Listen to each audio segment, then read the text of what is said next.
Ibu, jangan tinggalkan Yen. Maaf Yen, tapi dah sampai masa untuk ibu pergi.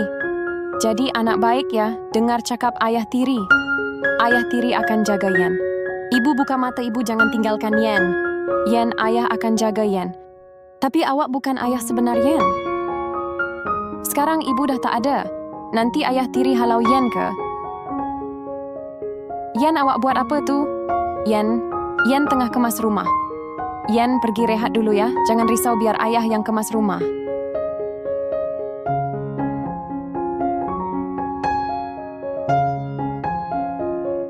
Ayah, boleh hantar Yen pergi sekolah? Tak boleh Yen. Ayah tengah sibuk kerja. Nah, ambil ni. Apa ni? Hah?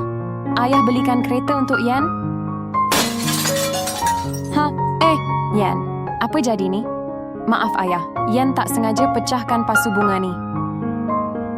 Itu pasu kesayangan ibu. Yen, kenapa tak hati-hati? Tolong jangan marah Yen. Ayah tak marah Yen. Ayah cuma nak Yen lebih hati-hati lain kali, supaya Yen tak cedera. Jadi ayah tak benci Yen.